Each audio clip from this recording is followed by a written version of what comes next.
और ईरान को भारत वाला रूसी ब्रह्मास्त्र S-400 मिल गया। दुनिया के सबसे घातक एयर डिफेंस सिस्टम में गिने जाने वाले इस हथियार का पहला ऑपरेशन टेस्ट इस्फहान के पास किया गया है। ये वही जगह है जहां अमेरिका की इजरायली सैटेलाइट्स की नजरें हमेशा टिकी रहती हैं। यानी अब ना तो अमेरिका का कोई ड्रोन स्ट्राइक और ना ही इजराइल की एयरफोर्स इस इलाके में घुस सकती है। ईरान की यह तैयारी सिर्फ एक रक्षा कवच नहीं, बल्कि पूरे पश्चिम एशिया की रणनीतिक तस्वीर बदलने वाली घटना है।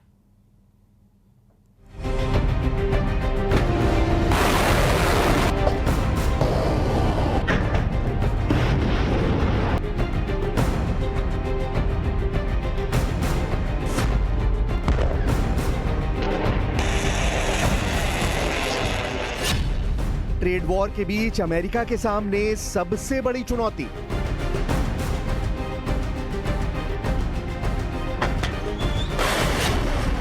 रूस के दोस्त ईरान को मिला S-400 वाला ब्रह्मास्त्र।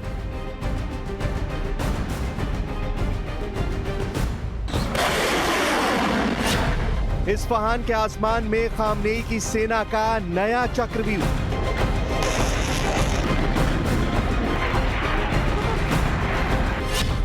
इजराइल अमेरिका को मिलेगा मुंहतोड़ जवाब।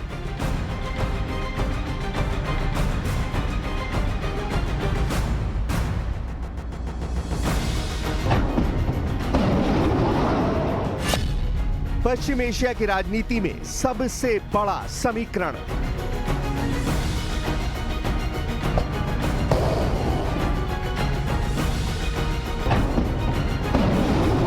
ईरान से आई इन तस्वीरों ने अमेरिका और इजराइल तक हलचल पैदा कर दी है, क्योंकि ये सिर्फ एक तस्वीर नहीं है, बल्कि ये पश्चिम एशिया के समीकरणों को बदलने वाला वो परीक्षण है जो ईरान को आंख दिखाने वाले देशों के लिए एक सीधा मैसेज है। ये पहली बार है जब ईरान ने रूसी S-400 एयर डिफेंस सिस्टम का लाइव ऑपरेशनल टेस्ट किया है। ये टेस्ट इस्फहान के पास हुआ, जहां ईरान के कई संवेदनशील न्यूक्लियर और मिसाइल डिप्लॉयमेंट बेस मौजूद है।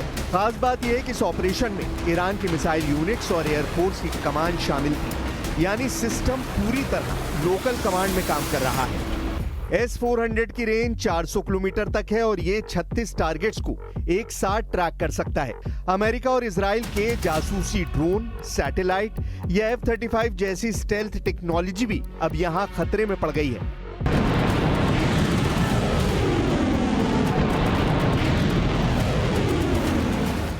लेकिन सवाल सिर्फ इस रूसी ब्रह्मास्त्र को टेस्ट करने भर का नहीं है। इस टेस्ट के बाद ईरान की तरफ से अमेरिका और इजराइल के लिए एक सीधा संदेश जारी किया गया है। अब हमारी हवाई सीमा कोई पार नहीं कर सकता।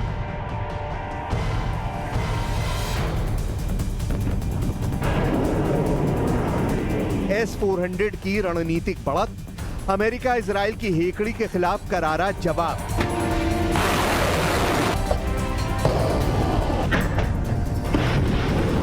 S-400 वही एयर डिफेंस सिस्टम है जिसका भारत ने ऑपरेशन सिंदूर के दौरान पहली बार पाकिस्तान के खिलाफ इस्तेमाल किया, और इसी एयर डिफेंस सिस्टम ने पाकिस्तान से आने वाली एक मिसाइल और ड्रोन को बीच रास्ते में ही धराशायी कर दिया। यही वजह है कि अब ईरान ने जो कदम उठाया है उससे पूरी खाड़ी क्षेत्र में सैन्य संतुलन डगमगाने लगा है। अब तक अमेरिका और इजराइल को यकीन था कि अगर जरूरत पड़ी तो वो एयर स्ट्राइक के जरिए ईरानी टारगेट्स को तबाह कर सकते हैं, लेकिन S-400 ने यह विकल्प लगभग खत्म कर दिया है।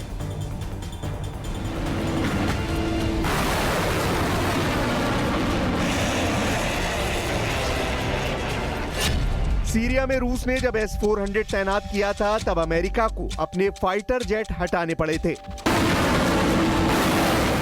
अब वही हालात ईरान में बन रहे हैं। अमेरिका के सेंट्रल कमांड और इजरायली एयरफोर्स के लिए इस एयर डिफेंस सिस्टम ने चिंता की लकीरें खींच दी हैं। इजराइल पर S-400 की रणनीतिक चोट। अब तक इजराइल की सैन्य नीति का मूल सिद्धांत रहा है प्रीएम्प्टिव स्ट्राइक, यानी दुश्मन के हमला करने से पहले ही उस पर हमला करके खतरे को खत्म कर देना है। इसी नीति के तहत इजराइल ने कई बार ईरान के मिसाइल साइट्स पर हमले की योजना बनाई थी, ताकि भविष्य में कोई बड़ा खतरा न बन सके। लेकिन अब घड़ी का कांटा बदल रहा है। ईरान ने रूस से मिले आधुनिक S-400 एयर डिफेंस सिस्टम को तैनात कर दिया है। ये सिस्टम इतना ताकतवर है कि इजरायली फाइटर जेट्स को अब ईरानी सीमा में घुसने से पहले कई बार सोचने की जरूरत पड़ेगी। S-400 के रडार और मिसाइलें बहुत दूर से ही टारगेट को पहचान कर उसे मार गिरा सकती हैं। इसका मतलब है कि अब इजराइल के लिए ईरान के अंदर जाकर हमला करना पहले जितना आसान नहीं रहा। इस नई चुनौती के चलते इजराइल को अपनी डिफेंस पॉलिसी और रणनीति में बड़ा बदलाव करना पड़ सकता है। अब उसे सिर्फ सैन्य ताकत पर नहीं बल्कि साइबर युद्ध, डिप्लोमेटिक दबाव और क्षेत्रीय गठबंधनों पर भी ज्यादा ध्यान देना होगा। अमेरिका की सैन्य रणनीति पर S-400 का गहरा असर। पश्चिम एशिया में अमेरिका की सैन्य मौजूदगी अब एक नए खतरे के घेरे में आ गई है। अमेरिका की सेंट्रल कमांड, जो ईरान के चारों ओर फैले देशों इराक, कुवैत, बहरीन और ओमान में एक्टिव है, अब S-400 मिसाइल डिफेंस सिस्टम की वजह से हाई रिस्क जोन में आ चुकी है। अब तक अमेरिका ने इन इलाकों में निगरानी के लिए सैटेलाइट और ड्रोन सर्विलांस पर भरोसा किया था, लेकिन रूस से मिले S-400 सिस्टम की ताकत ये है कि ये न सिर्फ लड़ाकू विमानों को बल्कि ड्रोन और सैटेलाइट्स को भी इंटरसेप्ट कर सकता है।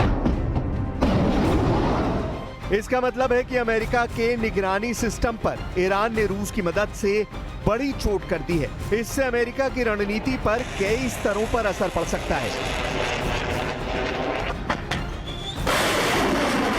हवाई निगरानी सीमित हो सकती है, जमीनी ऑपरेशन की सुरक्षा घट सकती है, ईरान के खिलाफ प्रीएम्प्टिव स्ट्राइक की संभावना कम हो सकती है, सैन्य ठिकानों की सुरक्षा को फिर से परिभाषित करना पड़ेगा। यानी इजराइल के साथ साथ अमेरिका को भी रणनीतिक बदलाव करना होगा। ईरान ने रूस से मिले इस ब्रह्मास्त्र को ऐसे वक्त में तैनात किया है जब जून महीने में ही इजराइल अमेरिका बनाम ईरान के बीच भयानक जंग छिड़ चुकी है। उन 12 दिनों की जंग में ईरान के न्यूक्लियर ठिकानों, परमाणु वैज्ञानिकों और खामनेई के करीबी सैन्य अधिकारियों को टारगेट किया गया था। अमेरिका ने अपने बेहद शक्तिशाली B-2 बॉम्बर के जरिए ईरान के न्यूक्लियर ठिकानों पर बंकर बस्टर बम गिराए थे। अमेरिका की तरफ से दावा किया गया था कि इस हमले के बाद ईरान अपने न्यूक्लियर प्रोग्राम से सालों पीछे चला गया है। Let me say that I've been saying for 25 years, even as a civilian, you cannot let them have a nuclear weapon. And that's what happened. It's been obliterated. It would be years before they could ever get going. And I really think it's probably the last thing. They have to recover from a hell of a tough war.